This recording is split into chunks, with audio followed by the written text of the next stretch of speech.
অঙ্ক হচ্ছে যে থাকে 520.34 টাকা সমান কত টাকা কত পয়সা। উত্তর হবে 520 টাকা 34 পয়সা। ওকে, তাহলে আমাকে বলো 722.47 টাকা সমান কত টাকা কত পয়সা। বলো 722 টাকা 47 পয়সা। মনে রাখবে। এবার যদি অঙ্ক থাকে 832.02 টাকা মানে কত টাকা কত পয়সা। 834 টাকা আর কত পয়সা 02 শূন্য বাঁদিকে শূন্য দাম আছে, তাই আমরা বলতে পারি এটাকে 2 পয়সা বলতে পারি, তাই না? বলতে পারি। তাহলে আমাকে এখন বলো দেখিনি 32.09 টাকা সমান কত টাকা কত পয়সা।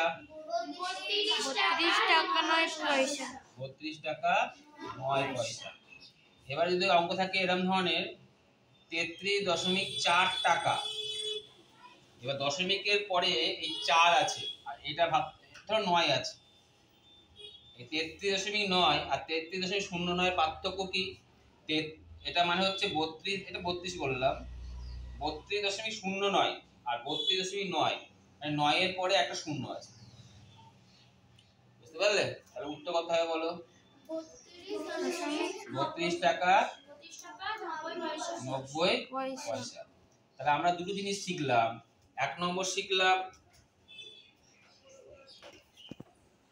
শিখলাম বলো দেখিনি এবারে অ্যানসার তোমরা 533.4 টাকা সমান কত পয়সা কত পয়সা, কত টাকা কত পয়সা 533.40 পয়সা। 533 টাকা 40 পয়সা।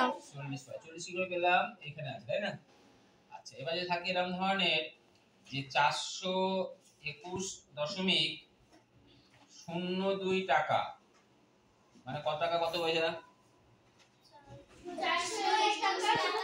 421 টাকা 2 পয়সা। ক্লিয়ার? এবার যদি আমাকে অন্যভাবে বলা হয়, ধরো অঙ্ক বললো যে 822 পয়সা, ভালো করে শুনবে, 822 পয়সা সমান কত টাকা কত পয়সা। তাহলে অ্যাকচুয়ালি পয়সাকে টাকা করতে গেলে কি করতে হয় 100 দিয়ে ভাগ করতে, তাই না? এবার তোমরা জানো 100 দিয়ে ভাগ করলে দশমিক কোন দিকে যায় বাঁ দিকে। ক ঘর যাবে 2 ঘর, 2 ঘর গেলে কোথায় অ্যানসার হবে 22 টাকা। আর আমরা শিখেছিলাম এর মানে কি 8 টাকা 22 কত পয়সা। তাহলে এখানে কি হয় বলো, টাকা লিখবো, তাহলে কত টাকা কত পয়সা 8 টাকা 22 পয়সা। তাহলে 8 টাকা 22 পয়সা মনে থাকবে। এবার যদি আমাকে এরকম ধরনের দেয় 42403 পয়সা সমান কত টাকা কত পয়সা বলো। ভালো ভাবে বললেন। পয়সা করা মানে ক ঘর দশমিক বাঁ দিকে যাবে 24 টাকা 03 পয়সা। 24 টাকা 03 পয়সা। ক ঘর বাঁ দিকে যায় বলো 2 ঘর। তাহলে আমি শিখেছিলাম কেমন করে পয়সাকে টাকা করতে গেলে কি করতে হয় 100 দিয়ে আমরা ভাগ করে নেবে, দুটো কাটা করবে না, আস্তে আস্তে করবে। ভাগ করলে পাশে কি লিখবে টাকা। তাহলে দশমিক কত বড় ঘর আগে দশমিক হবে 2 ঘর, 2 ঘর আগে দশমিক করলে কত অ্যানসার হয় বলো 24.03 টাকা। তাহলে উত্তর কত টাকা কত পয়সা হলো 24 টাকা পয়সা হয়েছে। এবার যদি অঙ্ক থাকে এরকম ধরনের, ধরো অঙ্ক আছে 5776 পয়সা সমান কত টাকা কত পয়সা। তাহলে কি করবে, প্রথমে পয়সা 100 দিয়ে ভাগ করবে, ভাগ করলে কত হয় বলো এত কি টাকা হয়ে যাবে সঙ্গে 57.76 টাকা। তাহলে কত টাকা কত পয়সা 57 টাকা 76 পয়সা। ঠিক আছে। এবার ধরো অঙ্ক আছে আমার, তাহলে এইগুলো বুঝতে পারলে। এবার ধরো অঙ্ক আছে এরকম ধরনের দিলাম 32 টাকা 44 পয়সা, এটা আবার নতুন ধরনের অঙ্ক। তাহলে কত টাকা হয় বলো 32 32 টাকা হবে? ভালোভাবে বল। 32.44 টাকা। কেন? এই 44 পয়সাকে টাকা করে নেবো, তাহলে 44 পয়সাকে টাকা করতে গেলে কি করতে হবে? 100 দিয়ে ভাগ করতে হয়। ভাগ করলে কি করতে হবে?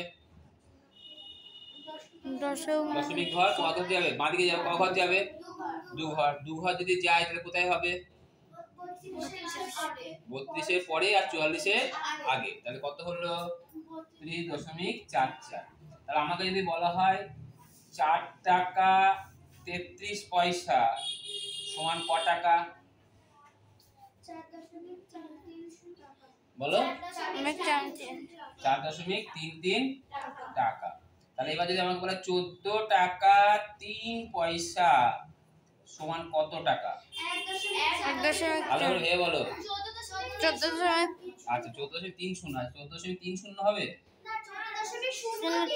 হ্যাঁ, আমি কি বলেছিলাম? পয়সাকে টাকা করবো। টাকা তো আছে, পয়সাকে টাকা করবো। পয়সাকে টাকা করতে হলে কত কি করতে হয়? 100 দিয়ে ভাগ। 100 দিয়ে ভাগ করলে দশমিক ক ঘর যায়? 2 ঘর। আমার আছে ক ঘর? 1 ঘর। তাহলে আর একটা কি দরকার? শূন্য দরকার। তাহলে শূন্য হলে কত অ্যান্সার হবে? 14.03 টাকা। আর একটা করি, বলো 7 টাকা 1 পয়সা সমান কত টাকা? বলো। 7.01 টাকা। আচ্ছা আমি আর একটা করি, ধরো অঙ্ক আছে 52 টাকা 33 পয়সা। বলো তো কত টাকা? 52.33 টাকা। আমরা অ্যাকচুয়ালি কোনটাকে টাকা করছি বলো দেখিনি? পয়সাটা টাকা করতে হলে ক ঘর সরবে? 2 ঘর। কোন দিকে সরবে? বাঁ দিকে সরলে কোথায় হয়?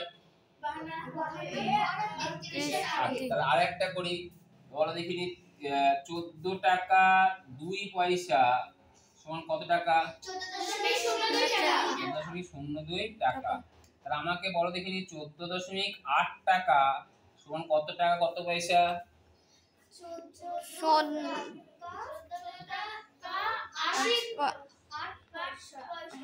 আচ্ছা 8 না 80? 80। কেন 80 হলো? টাকা থেকে পয়সা করছে। আর তাছাড়া পয়সা হলে ক ঘর হয়? 2 ঘর। আমার আছে ক ঘর? তাহলে পরে কি আছে? একটা শূন্য আছে। তার মানে 14 টাকা কত পয়সা হবে? 14 টাকা 80 পয়সা। বুঝতে পারলে? আচ্ছা আমি আর একটা করি, তোমরা বলতে পারবে দেখি। বলো দেখিনি 57.32 টাকা সমান কত টাকা কত পয়সা? 57 টাকা 32 পয়সা। ঠিক আছে। আর একটা করি, যতক্ষণ না ঠিক আছে করতে হবে, বুঝেছেন? বলো দেখিনি 51.41 টাকা কত টাকা কত পয়সা? 51 টাকা 41 পয়সা। আর একটা করি, বলো দেখিনি 12.03 টাকা কত টাকা কত পয়সা? 12 টাকা 03 পয়সা। তাহলে আমি এটাকে 0 থেকে 0 বাদ দিয়ে 3 পয়সা লিখতে পারি। আর একটা করি, বলো দেখিনি 111 টাকা 1 পয়সা সমান কত টাকা? ভালো করে ভেবে বলবে। 1 পয়সা সমান কত টাকা?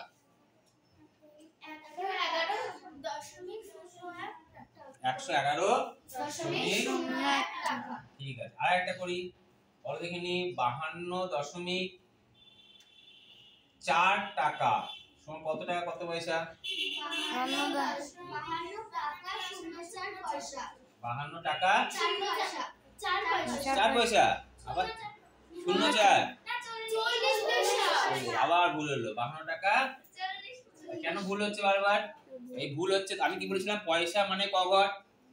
2 ঘর। আছে ক ঘর? তার মানে এই পরে কি আছে? শূন্য আছে। আচ্ছা এবার দেখো এখানে ক ঘর আছে? এবার আরেকটা করি, তাহলে বুঝতে পারবে। এটা লাস্ট। হ্যাঁ, 51.03 টাকা। বলো কত টাকা কত পয়সা? 51 টাকা টাকা 3 পয়সা। বুঝতে পারলেন?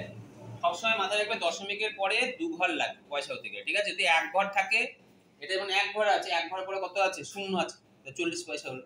এখানে ক ঘর আছে দশমিকের পরে? 2 ঘর, তার মানে কত পয়সা? 0.3 বা 3 পয়সা। শূন্য বাঁ দিকে শূন্য তো দাম নেই, তাই 3 পয়সা বললাম, মনে থাকবে তো?